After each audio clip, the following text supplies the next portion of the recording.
why the human mind is still, human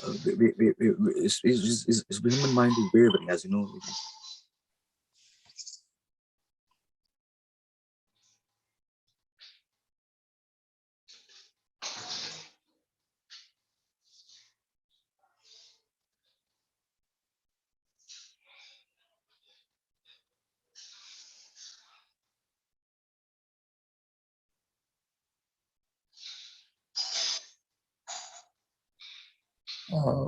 Marlene ma'am, we are live now, so over to you. Thank you. Thank you, Chandan. Pranam Guruji. Namaste Shri Kavalam Srikumar ji. And namaste to the audience. Guruji says, Satsang and Sangeet are visibly intertwined in oneness and invisibly enshrined in one. Darpan Foundation welcomes you to Upanishad with Guruji Shri Nandkishore Tiwari, propounder Sahaj Smriti Yog, and our esteemed host Shri Kavalam Srikumar ji, classical musician and composer. Guruji established Universal Forum for Human Dignity in the year 2002 and founded Darpan Sahaj Smriti Yogashram at Urigam in 2018. Guruji propounded Sahaj Smriti Yoga system of self-realization along with Sahaj Smriti Kriya, an absolute effortless method to explore unexplored dimensions of one's existence. As the word Sahaj indicates, this is a path simple and easy to follow by householders and professionals. Under Guruji's guidance, Darpan Foundation is consistently working in areas of sustainable living, education, conservation of nature, health, sanitation, and enabling senior citizens to contribute to society meaningfully. Various transformation projects, we have touched more than 5,350 students, 26 schools, and 42 villages. As India continues its battle with COVID variants, Darpan Foundation has expeditiously stepped in to combat the unprecedented public health crisis. Through our COVID management initiatives, we are equipping the primary health centers and triad centers with oxygen concentrators, personal protective equipment, and other essential medical supplies. To ensure the safety, health, and well-being of the very lifeline of the primary health centers, that is our frontline medical staff, we delivered home-cooked nutritious meals to them during the lockdown. We also conducted regular meditation cum relaxation sessions for the frontline workers to ensure their well-being. Karnataka Doordarshan, DD Chandana, telecasted a special feature covering the exemplary COVID relief work done by Darpan Foundation. Our esteemed host, Shri Kavalam Srikumar ji, is an illustrious singer of Indian classical music. He is the son of the noted Malayalam poet and dramatist Kavalam Narayan Panikarji. Shri Kavalam ji has rendered more than 60 famous Malayalam poems, and his recitation of Adhyatma Ramayan is very popular. He has a distinctive style of rendering classical music, which also gives importance to voice culture, expression, and clarity of lyrics. His soulful, clear, authentic, and powerful rendering of scriptures like Ramayan, Bhagavat, Lalita, and Vishnu Sahasranaman, Saundarya Lahari, Dhyan Shlokas, etc. are widely listened and acclaimed all over the world. Darpan Foundation extends a very warm welcome to Shri Kumar ji. The word Upanishad is made up of two words, Upa and Nishad, meaning sitting beside. Traditionally, seekers thirsting for knowledge would sit beside Guru and ask their questions. Maximum seekers, maximum seeking is our motto. The Upanishad conversations bring in remembrance of our glorious tradition and keeps alive the spirit of seeking. We will be sharing our social media links, and we request you to visit our page, get to know about the continuous work we are doing, and if you appreciate what we do, give us a thumbs up, share, and subscribe. The topic for today's Upanishad is music, spirituality, and exploring this relationship. Without further ado, let us commence today's Upanishad.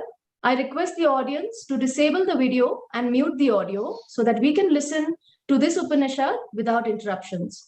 Before handing over to our host, Shri Kavalam Srikumar ji, I request Guruji to address us.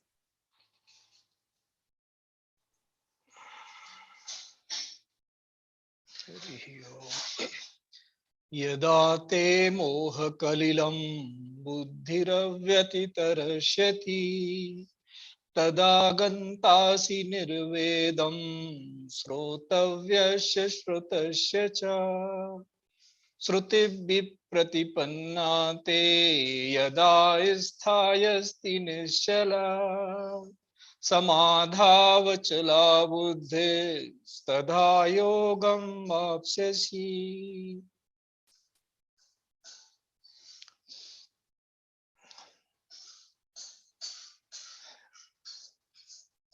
I am happy that in this Upanishad, Kavalam Srikumar ji is with us. We have commenced Upanishad with classical dancers, film director, actors, but it is the first time that we are having a singer, and a singer who has sung Adhyatma Ramayana. As Merlin was telling, that not only Adhyatma Ramayana, Vishnu Sahasranam, Lalita Sahasranam, and many others. When we have somebody who knows music, then the same shloka which I rendered, if he renders, you can feel the difference. So how satsang and Sangeet are connected, that can be a live example. We all of us know this. So today's topic, the relation between the music and the spirituality. To put the topic ahead, I can only say this, that spirituality's fundamental problem, which we call samasya and samadhan, is this, that we are eternal beings. So we all live on three levels. One at the level of existence, another at the level of creation, and third at the appearance level. So when we say Vedas have Traigunya Vishya Veda, that means these three levels always we are living into, but we are the fourth, Chaturth. So the spiritual person whom we call, he lives in that fourth. And music's foundation is based on the word Nad. It begins with the Nad. And everything else is downwards connected to that Nad. And a musician's role always is that how to make that possible, that everybody experiences that Nad and transcends the world. So that where the word Sat, Sang, and Sata with the truth, the company with the truth, union with the truth, and the second word comes Sangeet. That means where the Sang is left, there from Sangeet begins. So that is how their close relationship is. So we work at that, both are working for the same purpose, that we transcend and realize our real self. So this is the basic foundation. And now, as Shri Kumarji makes me move here and there accordingly, I will keep swaying to his tune. So I hand it over to him and pray to him that he makes me move the way he wishes to. Thank you.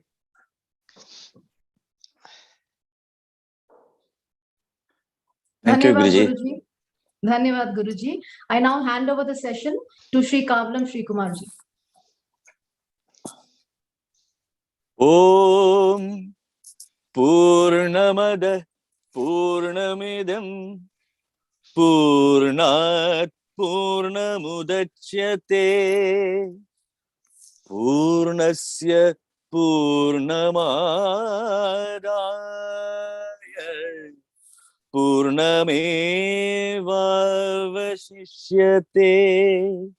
Om Shanti Shanti Shanti. Ishavasya sarvam yatkincha jagatyam jagat tena tyaktena bhunjidha Magradha kasya swidhanam. Thank you, Guruji and Darpan Foundation for inviting me to explore about the music and spirituality. For me, music and spirituality, they are one and the same thing. It's inseparable. I started my music journey when I was at the age of 5. My parents started, teaching me. My father was a theater director. He was a connoisseur of art. He himself, he used to play flute. He used to sing. He used to sing folk also. He's a very research. He has done research in folk music, in sopanam music, our own Kerala music. And he was a theater director, wherein he was doing mainly Sanskrit plays. Apart from the language Malayalam plays, he was doing Sanskrit plays of Mahakavi Bhasa and this Shakundalam, like plays like that. Vikramorvashiyam, so many plays he was doing, he was directing. So I've been watching his poetic renderings, his drama, his theater activities, his way of singing poems, in his way of singing folk songs and all that. So that culture. I was seeing it all around in my house. I was also part of that culture. I've been listening so many things, so many stalwarts, and I was also part of his research work in Mohiniyattam, the dance form of Kerala. So I was interested with this kind of work. When I joined All India Radio and in '85, I was interested with the work of, immediately at the same month, I was interested with the work of doing this Adhyatma Ramayana, unedited rendering of Adhyatma Ramayana. I was also part of that because I was heading the section. So I was singing, and I made others also participate, all the other staff artists. And that was the start of my spiritual journey. In fact, then only from that point, I started realizing that music and spirituality are one and the same. It is inseparable. I'm speaking about real music, the Shuddha Sangeet, wherein there is no boundary. So I've heard that Lord Shiva has propounded many yoga, out of which Shankaracharya has told that Adi Shankaracharya has told that this Nadanusandhana Yogam, that is the best one. I've heard that Shankaracharya, somewhere Shankaracharya was mentioning about Nada Yoga. So in Nada Yoga, you don't have to, the listener don't have to practice anything. Of course, the musician has to do the practice, and he himself is involved in this Nada Yoga, and that involvement, because of that involvement, the listener for 3 to 4 hours during the concert, he gets transported to a different level. Whether it is alapana without any syllables, without any lyrics, or it's only this, sometimes only swaras. So everything, even a single swara is very, very, very divine. Suppose if I sing Ga Magarisa, it has a feeling. It can convey some divinity, some godly influence. So I always felt that I'm not singing. I always felt that it is not me singing something. Somebody is singing through me. I am only an instrument. So then only I appreciate as a third person. I appreciate music. So that was the spiritual journey along with music I started. In fact, it is another yoga.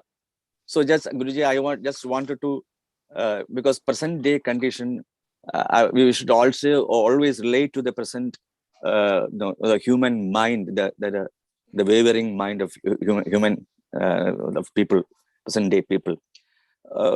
They don't digest all these Upanishad ideas, or they can listen music, of course, but we all see this a lot of atrocities around us. We have not learned even a single lesson during this epidemic period, where the whole world was suffering. So I just want to, I was just thinking, why we are not learning even a single lesson from this epidemic, or the natural disasters, which is now a common feature, which is now a regular affair everywhere, especially in our part. It's a yearly affair, all these natural disasters, and still we are lacking in something. We are not showing sympathy. We're not we are just concerned with ourselves only. I just want to how this teachings, because people are not they are not common people. They are not they are unaware of these such things. They, whenever some such situation comes, they just react like that. So that reaction, it takes, it takes another, it goes to worse. So that itself, the present days, we are suffering a lot. Between countries, between people, between neighbors. So for that I think I have learned that only if you reside, there are people who reside God's name, even they are not learning lessons. So I know, I think that if they are not reciting the name with prema mudita manse, I will listen to bhajan. Prema mudita manse kaho Rama Rama Ram Rama Rama Ram Rama Rama Ram Shri Rama Rama Ram. I think that prema is lacking in us. Maybe I feel that is the reason. Guruji can explain about it in the Vedantic way, or in the as we were talking about this. I was just reciting the one Upanishad mantra about Purnamada Purnamidam. So in the light of that Upanishadic teachings, Guruji, please enlighten us. What is it? How to control the human mind? And just that was that's my Shri Kumarji. All of you may have noticed when he says, I started my spiritual journey, while he was referring to the music. That doesn't come easily. Behind this is sadhana of so many births.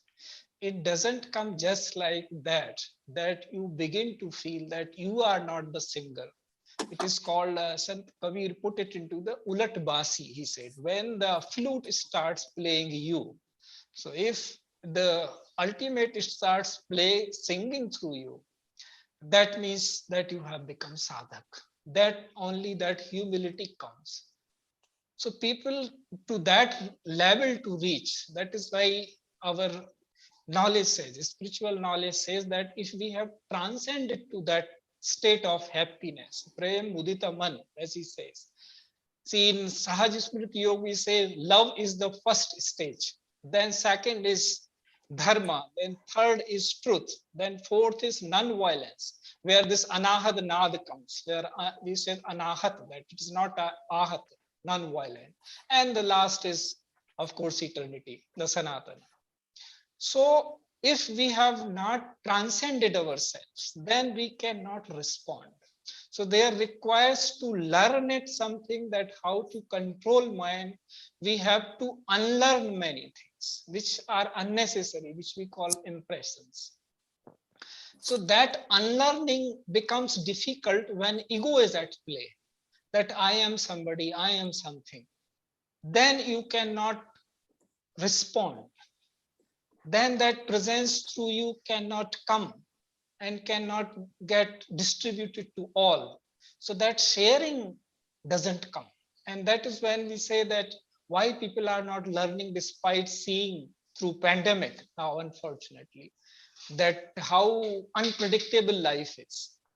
But still that is not going from the people's mind, because these impressions of survival of being someone are so harsh, and they have been accumulated through very many lips, not one. But does that mean that we will keep carrying on that way? If somebody was not a singer in previous life, does that mean he should not start sadhana in this? No, that is where the difference comes. You should start here and now. Same way about the learning, same way about the spirituality. If your journey has not started, you can start it just right now. So if people, they have got this, it is not that when we look, we go to the hospitals and see how they are suffering when they are face to face with uncertainty of death and life. But even at that time, the prime thought is basically of that how to catch hold of life. Only if they are spiritually ingrained, then they will reach to that state of experience, transcendence, where life and this life, I mean appearance and beyond this, both will be same to you. Both you will feel safe, that I am safe this side also, and I am safe at the other side also. One example which comes to my mind easily is that of Rishi Dadhichi, that when he had to offer his bones for the making the Vajra, then he presents himself before Shiva. Since you mentioned Shiva as the beginner of all yogas, including music and other yoga. So he is present before the same Shiva, his guru, and he says, looks at his compassionately guru and say, look, what are you going to do? Then he say, Guruji or the Lord, am I not safe this side and that side same way? I am in you in this side also, and I am will be in you in that side also. So this difference between invisible and visible is merely the difference of ignorance and knowledge. So if people realize that, and they can realize only when there is somebody to impart that experience. Somebody is there, we listen to very good scriptures we have, but is there someone who can make us experience those scriptures? Same way about the music, we say good things about the music. Where are those Sri Kumars, so many in numbers that in each nook and corner somebody can make the other transcend themselves while they are in the life, and they transcend and they remember that they could transcend despite being here, they were not here. So being and non-being, when both become same in their experience, and then there is sustainable exercise behind that they remember that stage which they experienced, do not forget it through practice, then they can behave evenly, then they can respond. So we have to create this culture, maximize such events in the society to such an extent that this divine music of the soul, divine music, becomes more in volume than the negative activities. That is how I see this can be done. Yeah, I was now. I think maybe we are this speech, as Guruji was from your speech. I think the speech, thought, and karma. I mean, what our deeds. There should be a unison. That's what every great people used to say. in our in our life, we should be very honest. Whatever we say, we should put into practice, and whatever you think, that also should be a unity between all these three things. That is the root cause of what is happening nowadays. Maybe that is one of the reason, I think, because we see many people, I mean, even in various walks of life, even politics, mainly in politics, and I mean, I think it's in politics, because people, whatever they say, they never put into action. That may be the one of the root cause for, because we should be honest in our whatever we say. We should try to put into practice. That is the main thing, I think, that you can just throw some light on this action, deed, and speech. I mean, very rightly you have put that. That says, I remember this one instance where Hanuman is coming back from after seeing Sita, and he reports to Ram back. Then he says she is very unhappy. Then Ram enlightens him. He says, Bachan काय mam gati jahi sapne o bujhiye vipati kitahi. He says, he tells him that if by word, mind, and deed somebody is immersed into me, how can there be unhappiness? And Hanuman corrects himself immediately. He says, yes, then only the vipatti is when we cannot remember him. So that remembrance of our ultimate existence, who we are, how we are related to the ultimate, what is the relationship between guru and disciple, what is guru, what is disciple, who is guru, who is disciple, all that when is clearly connected.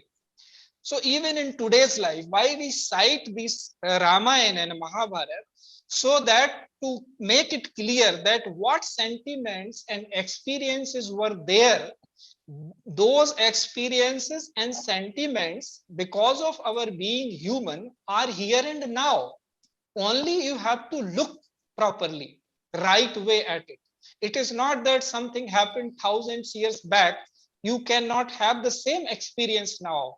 You can have those spiritual experience here and now. So what is the way? So we say man, vachan, karma. You have to be one with that. So that only makes you truth. And whole spirituality says that you alone are the truth. And that is where every spiritual persons, every scripture, religion, everything falls in the same line, if you look at it right way. So it is saying you are the truth. And how you realize that you are the truth?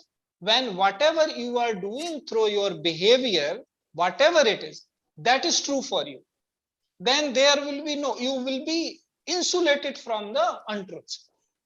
Na bhavo vidyate sata, na sato vidyate bhavo, na abhavo vidyate sata. That is the Krishna saying. Same thing. No, what is the difference in that today? I see no difference. It is saying only truth exists, and what doesn't exist is untruth. So untruth doesn't exist. So when something is not existing, how are we to follow that? So where does it existence and inexistence happens? Something you are considering truth, but you are saying another thing, just to make some image, or to fool somebody, or to prod somebody. That is not necessary.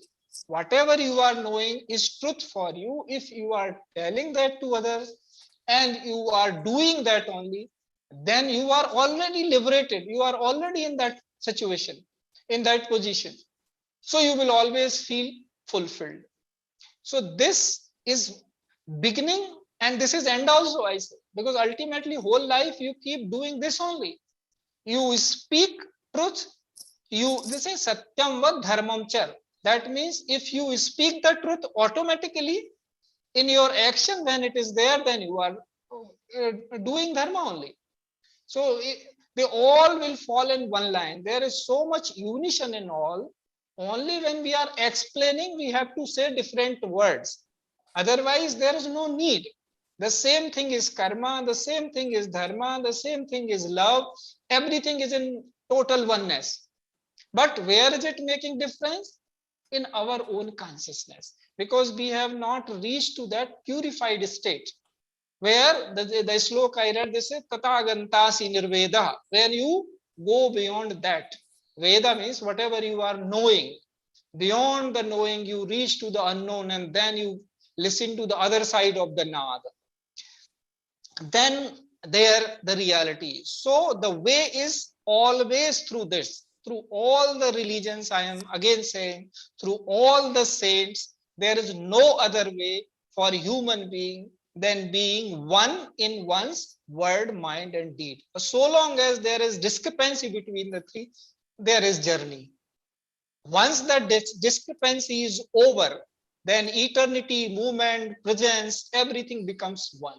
And you start responding. You become samadhana. You become samadhi. That is how it is. So it is beginning also, because whole life we are doing that. Removing this discrepancy. Somehow I become such that there is no difference between my word, mind, and deed. That means in my thinking, in my speaking, and what I'm experiencing. So this is how this triad keeps on going throughout the life, and we keep moving and we keep evolving. And that is when we reach to that stage where through us others can also get that light. And that is the fulfillment of life, that we say life has become kritartha. That is when we start feeling grateful throughout our life. But whatever is there, we start looking at in a wonderful sight. And everywhere we are seeing beauty. Everywhere people say, how this happens? This happens through this small step only. There is no big rocket science into it. That whosoever you are considering yourself, whatever you are considering yourself, just be one in your word, mind, and deed. That is all. See, in every human being, sorry, for every human being in during their life, somebody will be there to motivate or inspire. When you are speaking about Ramayana, that Anjaneya character, and when I was going through this Ramayana earlier, when I was going through this rendering, suddenly some portions strike me. So that one such portion was that during and the end of Kishkindaha Kanda, when all the monkeys were going in search of where the Sita is. Actually, Rama has given the Anguliya to Hanuman. So everybody was mentioning that I can cross 50 feet. I can, so finally, I can cross 100 feet, but I can't return. So they have found that this is more than 100 that distance towards this Lanka. So Hanuman was sitting quiet over a top of hill, and suddenly aged Jambavan was just reminding Hanuman about his, when he was childhood, he was going to gulp Surya. It was just after when he saw Surya, he was thinking that it is a bhal. So he was just that. So he was leaping 500, some more than 500 yards, some distance. I don't know the about distance, but that much distance you have covered. Then why you are sitting quiet? You are a Veera. Jambavan was reminding him, and suddenly, and he was telling that Rama has given the Anguliya to you only. So that means you are the person to find, go and meet Sita and give this Anguliya, and that we will be coming with all the Sainya. So that inspiration and that motivation, it can be given by a friend, a learned man, an elderly man. So that about what are the motivations we are getting, what are the inspiration we are getting through these Upanishad teachings, or even from our daily life. We meet somebody and suddenly we strike something. So that motivation only it leads us. So that also is a part of spirituality. I mean, whatever good things come from it may come from anybody, from around us. So that we should be our mind should be very open. I think just want to, Guruji, just about the motivation which we get from all these scriptures or even from elders. We can take some good things from them. That analyzing power of human being, what to take and what not to take. That's yes. This reminds me of a statement made by late Nelson Mandela. Why I'm mentioning is because he is not too far to remember. We know that he existed because now there is another kind of audience which even raises question over the existence of certain divine figure, that they forget that even 10,000 years hence, if we say you and I existed, there may be question mark that such people were existing, they were doing Upanishad online. So same thing, so this is ignorance, but that's why we have to come to the current examples. So Nelson Mandela once made this statement that problem is that people do not realize how big they are. Problem is not that how small they are, they don't realize how big they are. So somebody is needed. And what prompted him to say that? Because some quotient he realized within himself, that it is the consciousness which can expand to such a level that you can accomplish any job which you are here to accomplish. Same thing happened in the case of Hanuman and Jambante. Beginning happens when all, I will go back little back in the scene, when the monkeys had to be dispersed to go in search of Sita, the bhakti we say. So it is symbolical with the bhakti also, that everybody is looking for the devotion, Sita. So all were departed, pache pavan tanay shranava. Last mein only pavan tanay came, Hanuman came to Ram, as if it was, if somebody else is deserving this mudrika, I should be the last. But he was keeping that for him, because he was the deserving one. Because he was expressing, he was personifying humility. Despite being the most powerful and deserving, he was the last to come. Then again, there also, as you said, he was sitting on the hillock and just unmindful of himself. And then somebody reminds him. So that wise person had to remind somebody. That is the role of the guru. That is as rightly you said. So what? He reminds him that who you are really. He says, Ram kaj lagtau avatara sunte bhayu parvatakara. The moment he heard you are born for do the Ram kaj, then in a split seconds, his consciousness became such big that it could not be measured. And then his words come, if you tell me I will demolish that Lanka, put it into the ocean, and he has become all that, no, what is big deal to jumping? I will do all this. And then Jambans reminds, I think I have woken up too much. So I have to put him into perspective. He said, no.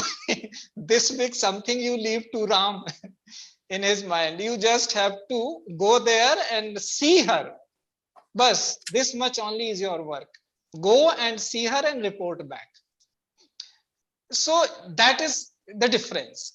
Right here, when we say, I said in the beginning that we live all the time on 3 stages, but a spiritual person is always living in the 4th stage, which we call Turiya, from where the Chaturth comes. Chaturth is also his name. From where the Chaturtha comes, the wisdom comes. So he is unmindful of the world. So when he is jumped into that, then he had to be brought back to the senses. So he said, only this much you have to do. Then he is coming and bringing that news only and seeing Sita, and that is how it is. So how this happens, that at existence, we should see very carefully. Existence is a pronoun. It is not a noun. It is not noun. This must be remembered. But we as human beings, because we have an appearance, we get to experience that pronoun through some noun. Only through human being, we get that. Like for Hanuman, there was Jamban. So for us also, if somebody has to learn music, he has to go to Sri Kumar.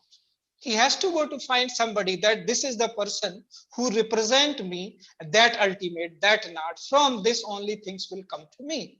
So there has to be, and that person has already elevated to that stage where he is unmindful of himself. He doesn't consider himself as a noun. He has become pronoun, synonymous with that. So if we see that into somebody, then only the Vidya starts. So yes, we definitely need in the present life those icons. Unfortunately, what is happening is what Vibhishan says about Ravan when he is counseling him. Then he tells somehow that the wisdom prevails. He says even a small blemish is there. Gun sagar nagar narjeu alp dosh bhal kahai na keu. He says even if you are, because he has to pump his ego also so that he listens at least to him. So he says even if you are the ultimate civilized person, gun sagar nagar, you are that kind of person. But if there is a small blemish, everybody will look at that. And we can see it in our present today life. In politics, if we see any clean characters, whole media is hell-bent to find some blemish into it. That no, he is also one among us. He is also fallible. Whereas any elevated person will never say that he is not fallible. Most of the time, he will say, I am fallible, I am fallible. That is what he is saying all the time. Please let us work in unison so that we do not become fallible. We transcend, we become one. Our unity stays. But this is happening because people are not becoming spiritual. They are not looking for their true self. They are not finding themselves infinite. They are not seeing other as themselves because there is ego. And ego is the beginning of ignorance. It is another name of ignorance only. Ahankara vimuratma karta hamiti manyate. Whatever we are doing, we think, no, I am doing it. If you are doing this, then where is the chance for the ultimate to function through you? So you don't give space to the ultimate. So you don't expand. So you don't let yourself become big. You put yourself in a constructed situation. And that is what happening with the world. So if we have more number of such examples in the world, living here and now, they are saying the same narrative and making it clear in the present time that this is always there. And that is how the saints see the world. They see Chatur Yugas, but they see Nitya Yug Dharma hoi sab kere hriday Ram Maya ke fere. That means all the time 4 Chatur Yugas are happening inside the heart of the human being. Somebody is totally connected to the truth, then it is always Satyuga for that person. If somebody is not connected that much, then it is Treta or Dwapar or Kali, depending on how much connection, unison we are showing. And that is what the yoga is. That is where he is saying, Tada yogam vapsesi. Then only you will feel that union. When you have started listening to the ultimate. You are sabdadi vishyana tyaktva. You have gone beyond the words. You heard, yes, journey is. This is a Sangeeta Sopan. You are listening to the Sopan means the stair. You are using music as an stair, a ladder, but you are using it for the ultimate purpose to transcend, to reach to that realization where you are exalted, where you are enlightened. You no more feel as if you exist. It doesn't make you any difference in your body, mind, and existence that whether you are existing or you are not. And that is the kind of existence we lived in this culture. And we want that everybody should reach to that level of realization. Then this thing will go. So they have to look for the true people, those whom they find that my heart is telling, no, this person is truth.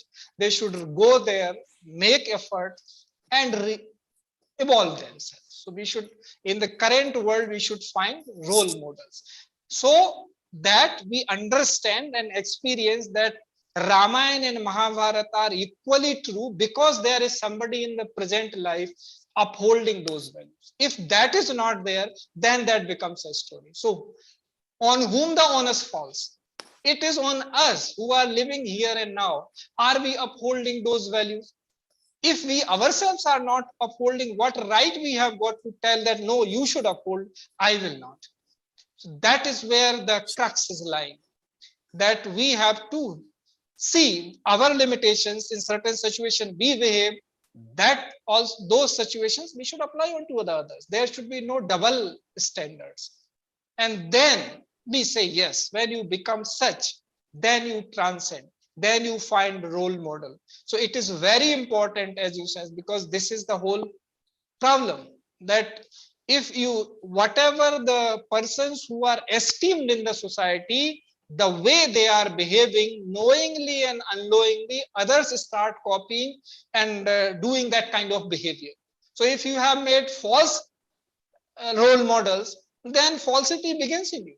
You say, no, somebody who has not done any good to the society and spent so much money on image making, and you start following, this is the person to go, then you will become false person yourself. But if you stay clear, then you can see, that is what the divinity's role or mystery is. You can immediately see, here is the person who I was looking for. So this is truth. If you are truth, then only you give chance for more truth to percolate within you.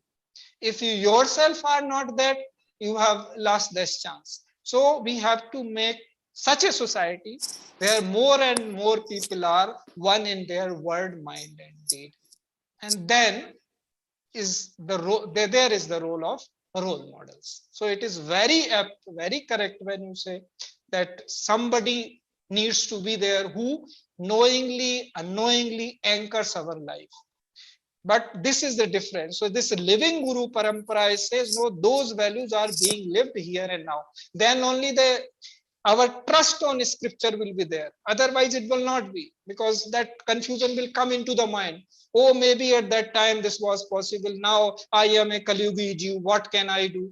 This is all running away. You are the same. Is not the same knowledge is saying, which knowledge we are referring to? Any religion.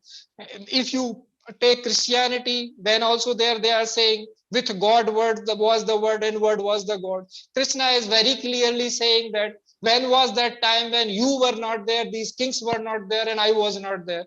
And when will their time will be? So it will never going to be, and never it was. We are all the time present in one or the other form. So where has the knowledge gone? Nowhere. Only we are not putting ourselves to the task and saying, no, taking some or the other alibi that no, that was that time, this is that time. No, only technology is changing. All else is staying same. Consciousness is same. So honest lies on us are be, again, I come back to the same sentence which I made in the beginning about Mandela. He said the problem is not this, that we are a small. Problem is we do not realize how big we are. We are afraid to manifest our reality. That fear is because of the so many impressions, because we are not choosing right role models. Sri Kumar ji. Yeah, speaking about the role of Guru also.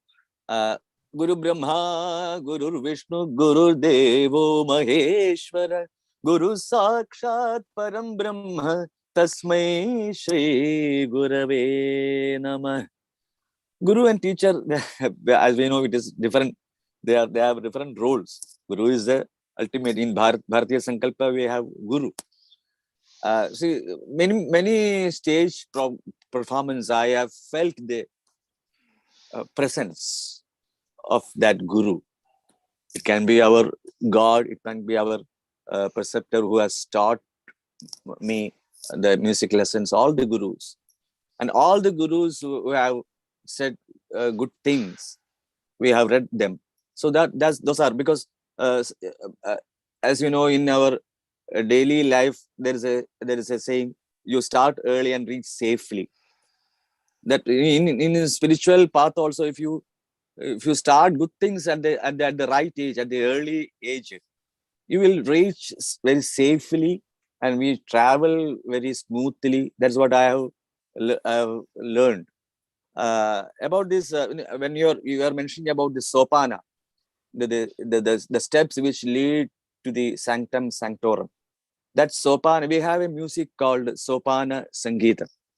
It's actually sung before the deity, holding an instrument called edakya. It's a damaru like thing. It's playing. They used to sing. So I've seen in many temples. So in fact, my father was researching on it, and we sing Ashtapadis, all these stutis, everything, 4-line stutis. So when you are in a, I mean, I've heard that singing, and when we are performing on the stage, you become one with the Supreme. After a point of time, you become one with it. You, as I was telling earlier, you are not singing. Somebody takes you to some other level. So that kind of spiritual experience, many musicians have undergone. So for that, I think the most important part is done by the Guru Sankalpa. What we think about our Guru, it can be God, it can be the person who has taught you. So that smarana only leads you. I mean, it gives you the right kind of inspiration, right kind of move on the stage. For anybody, even for speakers, everybody, I feel that's our way of life, Bharatiya way of life. So about the difference of Guru, because Guru takes care of all the well-being, welfare of the real Guru. It takes all the welfare, well-being of his disciple, of his shishya. So at some point, they become independent. The shishya becomes independent, and the shishya always remembers he has the gurutva. He has the remembrance of his guru. That only leads him further, and he becomes a guru. He may become a guru himself, but still he has that thought about guru, and that only leads have a successful life. That only gives you a happy life in your whatever you have chosen as your path. For me, it's a music. So I believe that music, gurutva is a must. Even spiritual guru, in spiritual field also, gurutva is a must. Just Guruji, about gurutva and guru. Yes. You have rightly put it. And as we say, Guru Partaram Tattvam Nasti. When it comes to the Tattva Jnana, Tattva word refers to the thou or that, Tattva. Now, as I said, that it should be considered as a pronoun, then humility stays. So in spirituality, when we say Guru, that means we are referring to the ultimate. So if that continuation has to be there, after we as a human beings, our forefathers were there, then our father, then we, then there will be children. That way, like this genetic line stays, same way that spiritual knowledge line also stays. So imparting some role, as a, suppose somebody is, when we are sitting and meditation and we are transmitting the knowledge, we can take this example of Krishna and Arjuna. Now we know when the armies are in front of one another, these many slok rendering would have taken so much time. That means it was not the form in which it was spoken, it was transmitted. That is an indication that spiritual knowledge is transmitted. So that comes from the Guru. Guru means the bigger one, whoever we have assumed Guru. From that only, through that it is coming. Because for human being, they have a form. It becomes difficult for them to visualize formless divinity. For a moment it can be, but in the longer period, it becomes a reason for doubting. Suspicion arises. But if they have experienced that into somebody, seen that, then there is no suspicion. That confusion goes. So that to removing the doubt, that pronoun we have to see in some noun. So that is the person whom we are referring as Guru. Guru is always individual. But when we are seeing it as a pronoun, we have reached to that level. Still there will be some noun for us. So that is how it continues. Otherwise, everything will transform into formlessness and it will be difficult to make sense. That is how this is. So suppose when somebody is transmitting in meditation, that is one level of communication. But if the same person starts teaching us some scripture, then he becomes teacher. Same person, but now the role has changed because the activity has changed. So Guru, we are saying that ultimate tattva, which is all pervasive. There is nothing beyond that. And now where is that center of that? Everywhere is that center. So when everywhere is center, we make center according to our convenience. That this person is the center for me. And this has always been like that. That has to be personified. One example, another comes to my mind is that of the again Shiva and Parvati. When Sati is reborn as Parvati and she is doing penance because his guru has told him, Narad. And in her own words, she says, Guru ke bachan na main par hare. Base bhavan ujrai nahi jari. Whether my house stays or not, but I will not renounce the words of my guru. And who are the people who are examining her? Saptarishis, the seven seers, who are examining her. Whether she is true devotee or not, whether she has reached to that level. So even when divinity herself incarnates, that is tested by others. This is how it has been. And then only they, after having tasted, when she says, they offer him Vishnu. He says, there is one person, Vishnu, who has everything, and here you are going to marry a naked man who has nothing. I will give you that offer. She said, now I cannot accept that offer. Jo tum milte pratham munisha, sunte sikh tumar dharisisa. That if you had met me before I took this vow, then I would have heard you. Now this is impossible because she herself is the first one. Later comes the Saptarshi. So how could they have met? So there is a mystic language all the time when saints are using. There is mystery behind it. And when we discover it, then we are exalted. Oh, this is how it is going.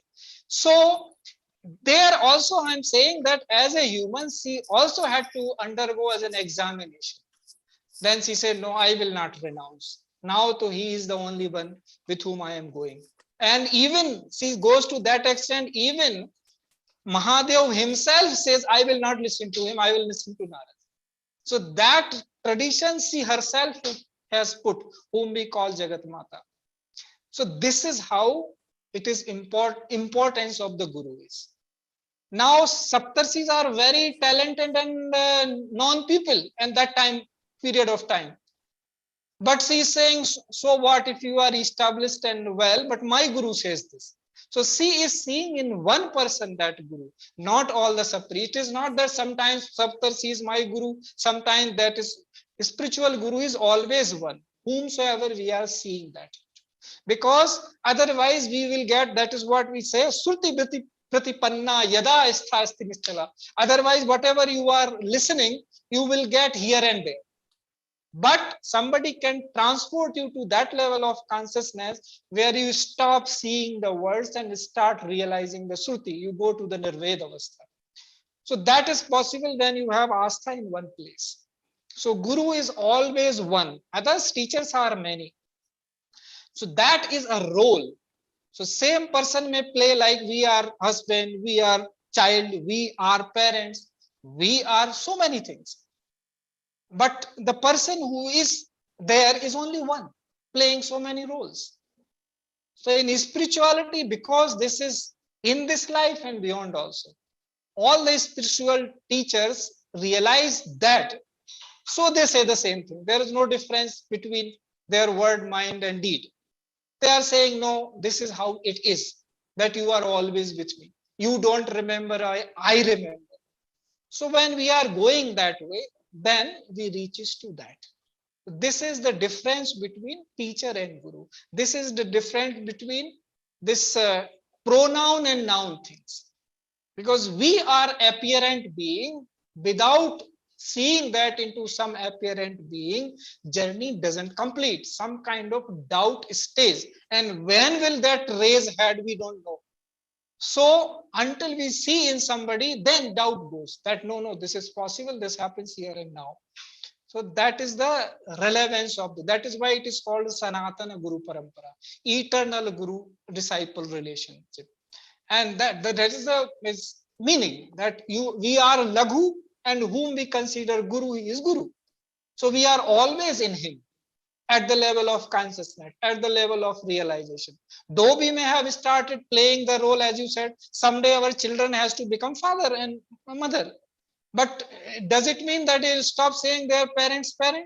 So that stays. So these are the certain ways we can comprehend it.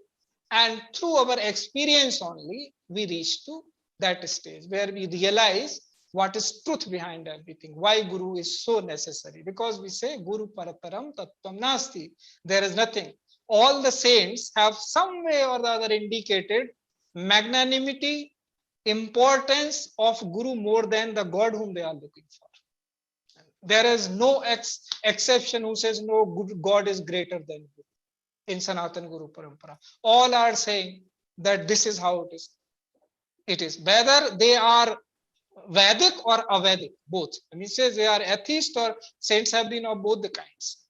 So they approach through that parampara, which we call Nastik, means the one who did not consider Vedic knowledge as knowledge. But they are also looking for knowledge only. They also consider it, that without living person, it doesn't happen. So that is the role. That is how it should be seen. Thank you, Guruji. I think through your words, we are all enlightened in some very relevant topic, which we need day to day. We need all these things. As I was talking in the beginning, music and spirituality is inseparable. Like that, Prem and Ishwar, that is also inseparable. I just sing 2 words of that one bhajan, and I will.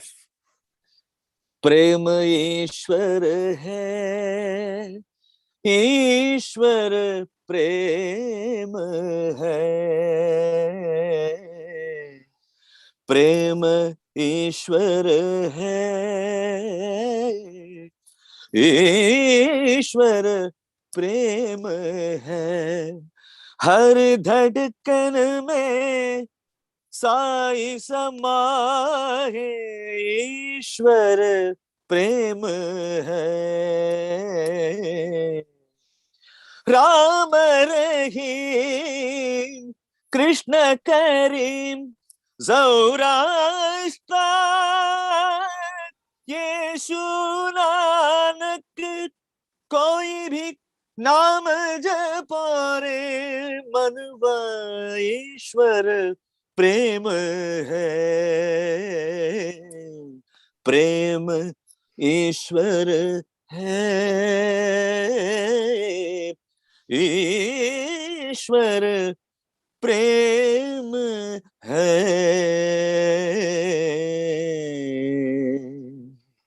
Thank you, Guruji. I think there needs to be added nothing. Only one sentence I will say. Hari Vyapak Sarvatra Samana, Prem te prakat ho hi mein jana. The love which you have sung through all the traditions, same voice you have, so that they are giving the same. That is true. But through love, you can make it emanate also. That is the word of the Shankar when he is saying, when all the Devatas are there, that there is so much atyachar on the earth, where to find the God? Then he says, Hari Vyapak Sarvatra Samana, Prem te prakat ho hi mein jana. He said, this I know from my experience. If you have love in your heart, he is everywhere, anywhere you can make him emanate. That's how this.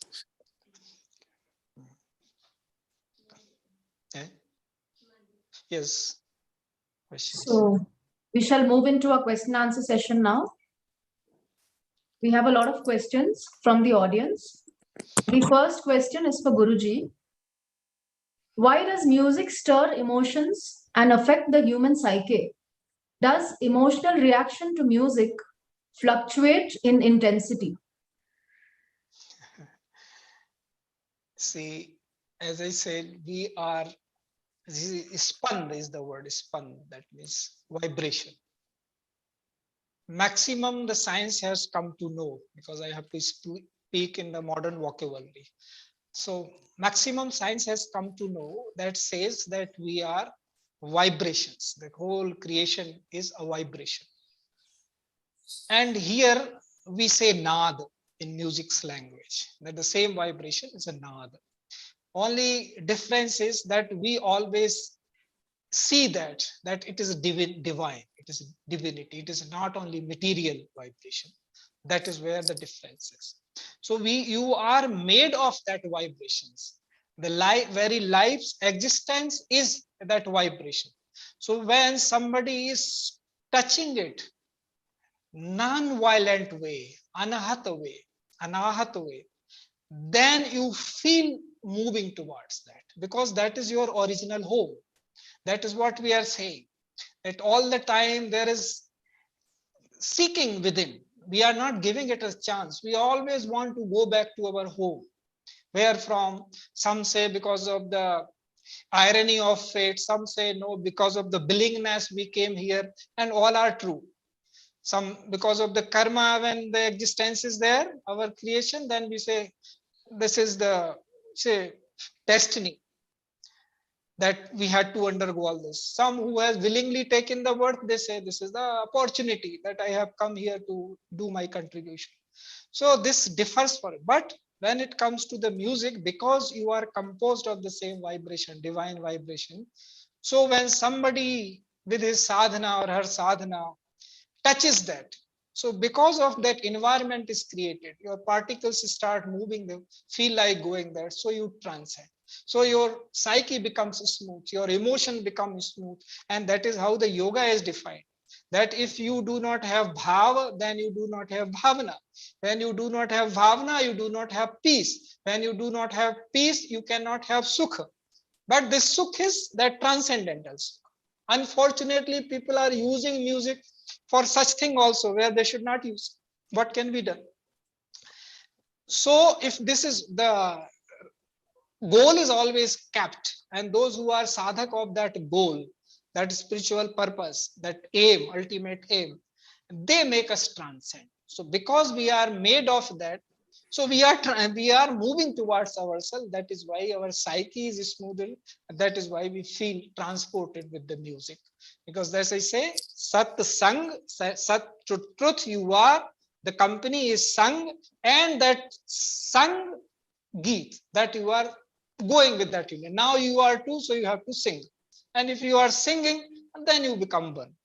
So that union is provoked, it is stirred, that it reminds you of your home. So you, even if you don't know anything about music, only if you become a shravak, that I am ready to listen, that's all it needs. Yes. Then you will definitely transport it. That is how it happens. Thank you, Guruji. The next question is for Shri Kavalam ji. As a listener, my experience is different when I listen to different types of music. As a singer, do you also feel different when you sing light music, or you sing a song for a movie, or when you sing shlokas from Ramayana? Yeah, it's a different, because of course it is different, but as I was speaking, that one swara itself is a illuminating. I mean, it has an effect on human being. So if you are singing about, when the lyrics come, if you are singing about Rama, Krishna, or Isha, or even any religion, if you are singing about that thing, that is different. You get, because that is, we associate such, because of our association, because of our nature, we get some other, we get a different feel. But this, that when you sing a film song which expresses the human love or the mundane thing, I think that for getting that emotion, we need to think about that emotion in our mind. Generally, it comes. So that's only for the time being. As a musician, so that emotion comes. We even think about the love of Radha and Krishna. That depends on the musician, whoever is singing. So there is no particular hard and fast rule for that. But the happiness which you get from the music, maybe having slight variation, but the ultimate thing is the music, the waves, the spark which he gets from the music, that carries you, whether it is film or light music or folk. For that matter, folk is much more. I am little more. I am attracted to folk type of rendering, folk music. I because of my childhood, I was listening that throughout. So that is the aborigine type of singing. So that has something to do with the spirituality, not something. It has, because that is the no, as we are saying, Vedas are from the right, were there from the right when man was history of man. It is by rishis. Nobody knows who has created. So it is some this folk type of things before coming, before evolving into the classical type of singing. We had aborigine type of singing, which doesn't have any rule. It comes from your inner heart. So the rule came only later, that it should be sung like this, it should be in the raga like this.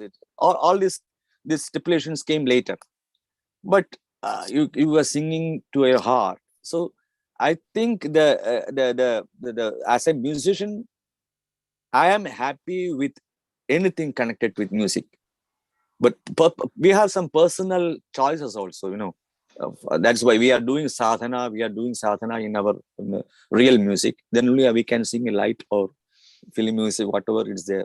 We need some kind of sadhana. That sadhana will be in pure music. So ultimately, a singer, it is the happiness is more or less the same. That the other music, the spiritual kind of thing takes you to another level. So we need to have both things in our life. As a musician, a complete musician needs to be engaged in all kinds of music. Thank you. Thank you, Kavalamji. The next question is for Guruji. Can singing help elevate one's consciousness, or is it the other way around, that as we start singing, we experience higher consciousness? See, you can practically you can approach this way, that when you want to sing, you are a learner. We are learner. So we do not sing publicly. We learn. First we do practice, and then we reach to certain level. And then we go, that means that level of consciousness, we have reached something. That you can sing it, that others will also enjoy. So that is the beginning. That is how it should be seen. But singing elevates consciousness. Consciousness is elevated by knowing something you come to know. Like in singing, intensity will be only more when you know you are singing about somebody who is truthful. Why you get more vibration or more fulfilled when you are singing about Rama, Krishna or Shiva? Because you consider subconsciously them to be the ultimate truth. So you get transported. Now you are ready. If you are singing about some king right now, you say he is okay, but I'm not that much. So when you are talking about film star or something, that intensity will not be there. But since you are sadhak, because of your being sadhak, intensity will be there. That is two different things. That is, one is coming down and that is one going up. So there is this difference. So spiritual music becomes this way different, because you are coming, no, you are carefree, no, he is the ultimate or she is the ultimate. And then your voice changes, everything changes, your vibration changes. But when you are going from here, then you are making effort. So consciousness is ultimately changed when you are spiritually elevated. Now, when a spiritually elevated person sings, we say "Sone pe suhaga." That is the ultimate. If he or she is rendering that.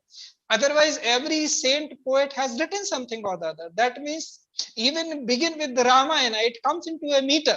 When it comes into an appearance, the story is, we know that how it came. The seer Valmiki ji with his disciple Bharadwaj is there on the bank of river Tamasha, and suddenly he looks at the bird couple, and one is shot by the arrow, and then something pierces his heart, and he say Manishad Pratishtha Tvam Gama Saswati Sama. So that way, when he tells his disciple Bharadwaj that please you do it by heart, because it has come into a meter, so it must be a sloka. So that means when it come into an appearance, it has to be in meter. That only it becomes music. Otherwise, when another poet says, "Biyogi hoga pehla kabi, hriday se nikla hoga गान, बाहर निकलकर आंखों से चुपचाप बही होगी कविता अनजान." That means he says, from the ah se nikla hoga gan. Ah means that viyog bhavana, that separations, pang of separation was felt, and where from the poetry came, it flowed down through eyes. It has two meanings, either in the form of tears, that you got so much moved by it, or that you have seen some ultimate vision of divinity. So say, what is that ultimate vision in divinity? We say that by the irony of fate, or somehow, we are snatched from our real home, spiritual home. So when you see that vision, oh, from where I am separated, then you want to get that union again. So that happens. And that is how it should be seen, that both are connected.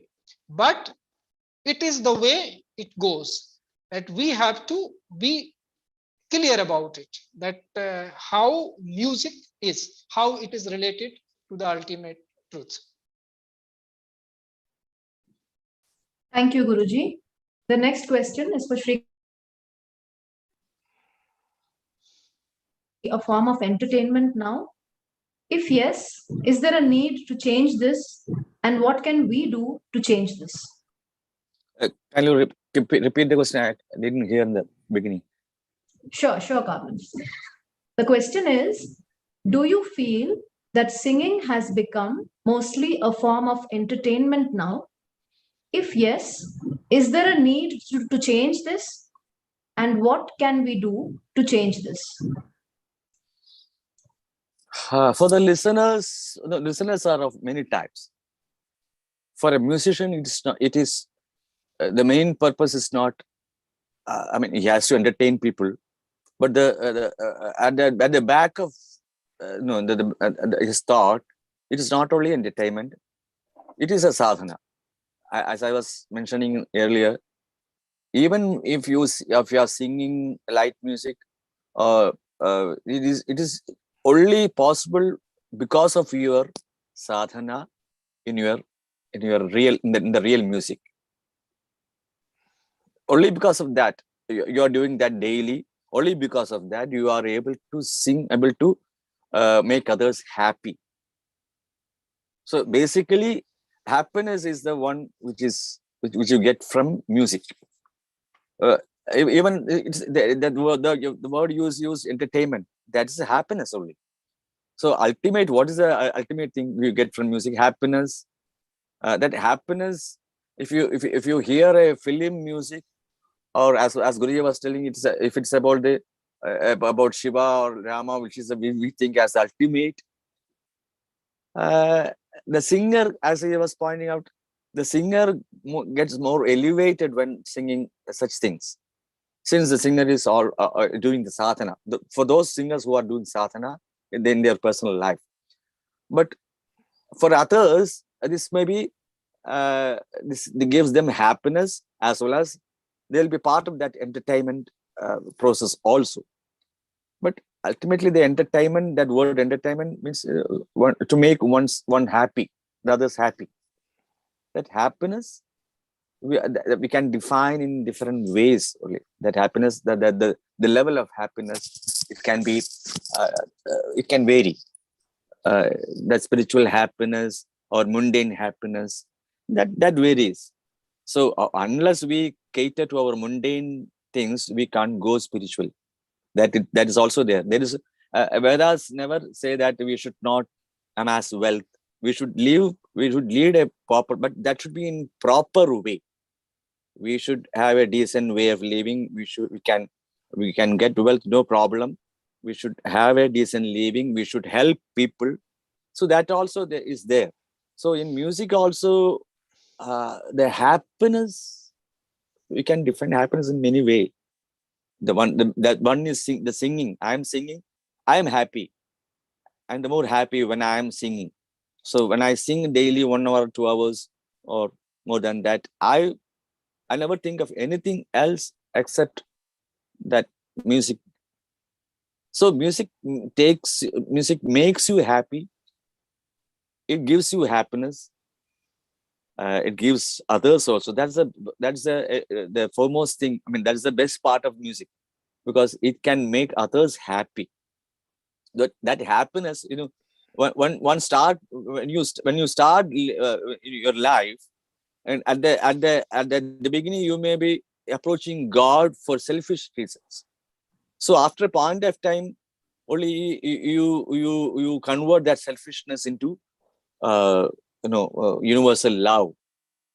So that's the point. That for that you need some process of undergoing. You have to undergo some process. So for every musician, that process is there. You start the career with thinking that I should be somebody like some great musician. But after a point of time, you think that when you reach some level, there's nothing. There's only one truth, and that is love towards humanity, that is there. That you identify with God, everything. There is only yeah, when you reach that level, nothing else. You'll be happy. Of course, many things may happen in your life which give sorrow, but when you are immersed in music, you will lose that thought.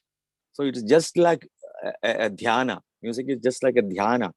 So it has many levels, as you saying. The enjoyment level, it's different. When you hear a film music, when you hear a stotra, that's different. But the word enjoyment is same. Its happiness is maybe a different.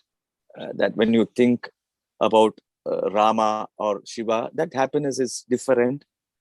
And when you hear a love song, that's also a different thing. But ultimately, it gives you happiness. That's the main thing. You should be listening a good melody. If you are listening a good melody, for the time being, you don't remember any other thing in the what is happening in the world. So many people took refuge in music during these past 2 years. Even I am sitting in my own studio, where I record many things here, as I was telling about in the introduction. She was telling, I record many things. There are many scriptures here, like Narayaniyam, so many. So I get involved in everything. As some great actor was telling in Malayalam, see, I have a clean shave. I will put a big mustache. I will put a small. I can put a small mustache. So whatever the director decides, I am ready as an actor. I am ready for this. So he is clean shaven and he puts on all these thadi and mustache, in whatever way the film demands. So as a musician, it's like that. We are ready. Our throat, we make our throat, we do practice and we make it ready for anything. So anything is gives a musician happiness. That is because ultimately we have to make others happy. That is the point. Thank you. Thank you, Shri Kavalam ji. Next question is for Guruji. Spiritual techniques keep changing to keep up with the times, but we are continuing to sing the same classical songs that are centuries old. Why is it so? No, techniques don't change. Language changes. Eternity is same when it was So because it is endless and beginningless. Only because our mode of life, living changes, lifestyle changes. So what was possible at that time, it has become different at this time. Earlier, if in Krishna's time they say you take this mrigchala and sit, now you can take a small piece of your own cloth and sit. Now you have said and everything. So situations have changed. So accordingly, because of the lifestyle, those same techniques, they have been told in a different way. But technique itself, the word which says yukti, that is coming word from the yoga only. So that there is no change in that way.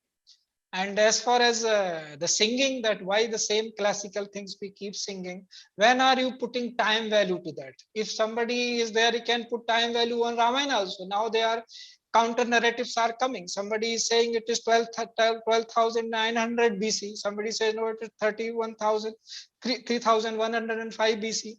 So this materially, when you want to establish the truth of an event, then you have to be really knowing that. Otherwise, you just accept that whether the kind, the vibration, the emotions described in any scriptures, are they true today in my experience or not? Story you forget. What way it happened, whether there were 10 heads of Ravan or what was not. You just see as a human being, all those vices and virtues are still the same in your experience or not. So essence, because there is a difference between history and itihas. Itihas means that is how that was. Itihasa, that is how that was. And history is a chronicle of events which are only being simulated with some gestures, conjectures. Every time new excavation happens, something is put behind or something is put front. They say 10,000 years, just like that goes. One excavation happens and 10,000 years, which we were considering some event, like wheat, we were considering here that no, it has come from somewhere else, say Turkey. Now we say no, here only we have wheat present even earlier than Turkey. One excavation at somewhere, Rakhigadi or somewhere. So these events, when you say when the classical note is being sung, from where you are seeing, that is also there. So if that time it was written down or orally came down and people kept it practicing, so the same is coming right now. What when you look at from the spiritual point of view, everything else is changing except you. Everything else is changing. New songs are coming, new shrutis are coming, new ragas are coming, because it is a field of discovery. It is field of discovering. It is infinite. You keep discovering and you keep finding new ragas, new notes, everything you are finding. So this is, yes, it is good that certain things are continuing for a long period of time. That makes your civilization and culture stable. That gives you some trust, how old you are as a civilization. That makes you how you have been custodian of the wisdom. That makes you self-confident, more self-confident. So if fortunately if people continue with that, then indirectly and directly they will be imparting so much confidence to the humanity and right way. So things are not same, they appear to be same. And things are same, they appear to be different. Both are true. So it depends on from where you are seeing. The same yogic techniques which were earlier, now we are telling them differently. But what has changed? Being one in word, mind, deed, thousands years back also it was same. In a Vedic period also it was same. The Krishna comes there and standing between Vedas. Some say he criticized Veda. Some say he transcended Veda. Some say he is Veda. So what is he in your experience? That only can be truth for you. He says the same, Traigunya Vishya Veda, Nistraigunya Bhavarjun. That these all Veda or knowledge is depending on these three kind of states which I said, the existence, the creation, and the appearance. And you have more to move. There is something else waiting for you, who you really are. But that doesn't mean you discard this. So you enjoy this, but right way. So everything changes with your evolution. So if you have evolved to that an extent that now you can do with a small technique, but then your mind is so much impressed that you don't find peace until you go through whole hog, that I should read that, I should read that. But if you look at the yogic techniques, even which has been described in, which is considered very old, that's Bhairava, Kashmir's, there 112 techniques are there. What are they? Simply just look at this way, look at this way. That is what he's telling. You can look this way also, you can look this way also. So that is all about seeing. But you think there is something else. There is nothing else. This is so simple that you become simple, and as everything else, when you are focused, you are attentive, then only the truth you can accumulate. Then only the superfluous you can leave. So this is not that some technique has changed now. It has been smoothened according to the need of the time. So is happening in the Srutis also. So is happening everywhere. That is how you should look at it, I think. Thank you, Guruji. The next question is for Shri Kavalam ji.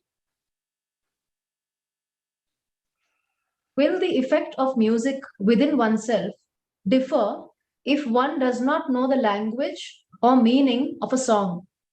It is also said the experience of music is beyond language. In that case, should a person have an inbuilt liking towards music or prior knowledge to experience the real emotion of a particular song? Yeah, you should. The listener should have, as Guruji was telling, it be receptive. It should be open. Yes, mind should be open. You should have a liking towards some kind of music. So if one likes only the lighter version, let him go for the lighter concerts, light music concerts.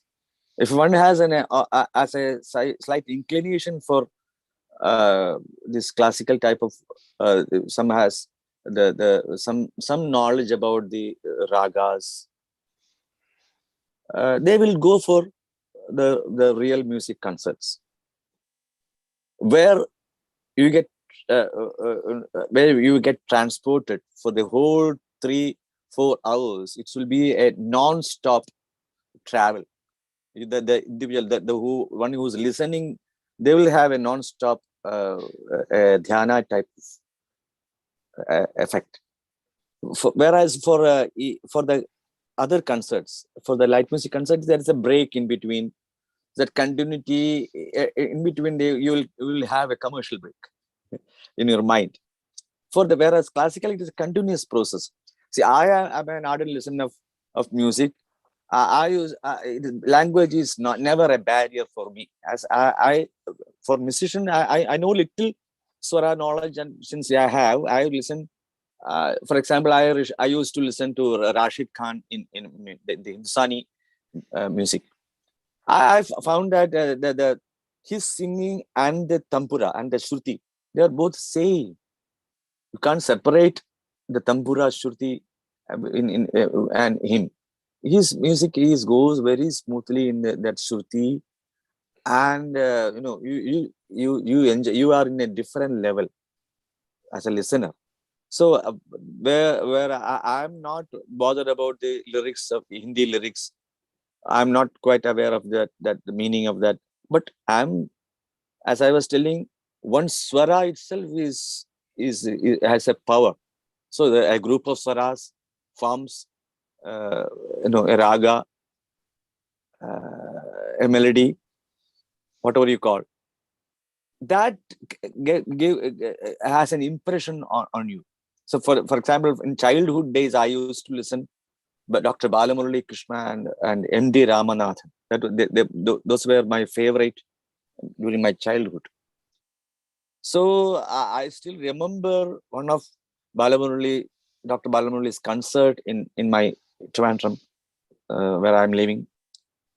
He, after 3.5 hours, he was just requesting audience, please sit. I'm going to sing another. So like that, he sang for 4.5 hours. So he was himself as a musician. He was also undergoing such spiritual level.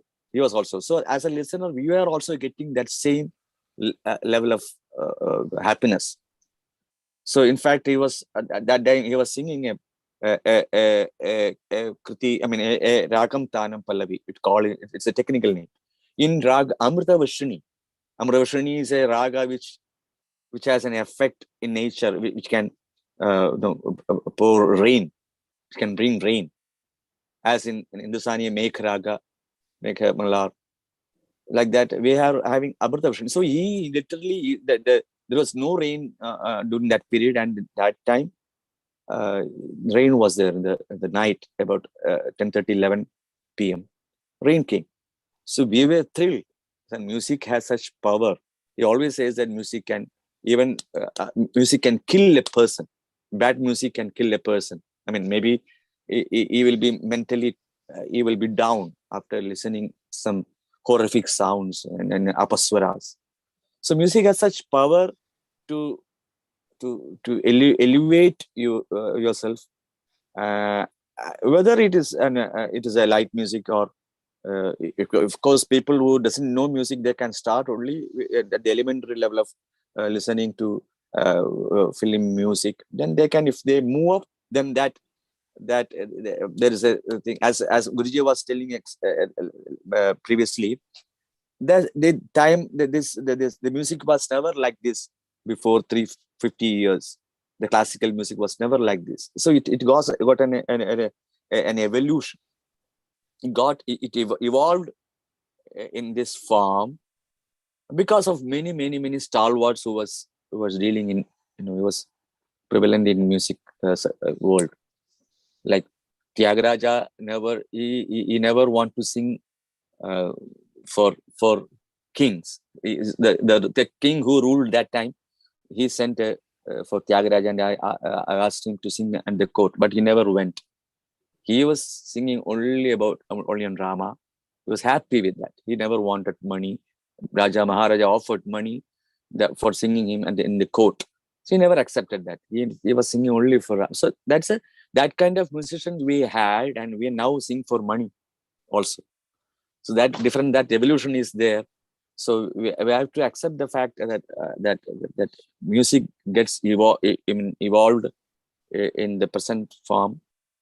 That's a fact. It's a good also, because nothing can be a static. It evolves. It evolves. Music also evolves. That's thank you. Thank you, Shri Kavalam ji. Next question is for Guruji. Does the pursuit of the fine arts help a spiritual seeker in his journey? Yeah. Pardon? You can relate it this way, that as I said, that there are three levels we live: existence and creation and appearance. So creative arts work at the level of creation, when you are one with the creation or creativity, whatever word you want to use. Because when I say it is a pronoun, but you are a noun. Something has to, whatever has to come into being, that has to come through a noun, a being. So yes, when we are in a creative pursuit, then definitely that requires some kind of transcendence. And that is true about everything, including music. Suppose you are listening to a poetry which is about your beloved or belover, whatever they are called. So if you are talking about them, so you are pleasing your senses more. So when senses are pleased, then also some kind of transcendence is there. But if senses are disciplined, and then you transcend, then it becomes divine, because now you are not moved by your senses. You will start fulfilling those senses. So that way you can see that yes, definitely creativity helps. The creativity definitely helps in evolving, because at that creativity level also you have to transcend, then only you can create. So we say this, jo rachta hai wo bachta hai. That means the one who creates, that creativity stays. So you have already, while you are being creative in any art, if those who are in any art form or any work, they will experience that when they are performing that work, they have forgotten themselves, which is a natural state. So when this practice is happening, then somehow they learn this transcendence. So there some other thing is opened in their consciousness. Oh, there is such a state where one can transcend and still can live. So that we call non-being being. That you are there, but you are not having the problems of being there. Definitely, creative pursuit helps in evolution. That is why in your Upanishad, I think you are calling all the excellent individuals who are doing something or the other very creatively in the world. So if people are tuned towards creativity, that is putting them on the first Sopana Sangeetam or first step or stairs to move forward. Definitely it helps. Thank you. Thank you, Guruji. Do we take the next question for Kavalam ji? I'm just leaving, so I'm sorry. It's 12:30. Yeah. Yes. Time limit. I think we have already crossed 12. Yeah. Okay, then we can conclude the session then. Thank you so much, Guruji. And thank you so much, Shri Kavalam ji, for this wonderful and engaging Upanishad. Thank you. Thank you, audience. And see you all in our next Upanishad. Thank you so much. Namaste. Hari Om Tat Sat. Hari Om. Thank you. Thank you.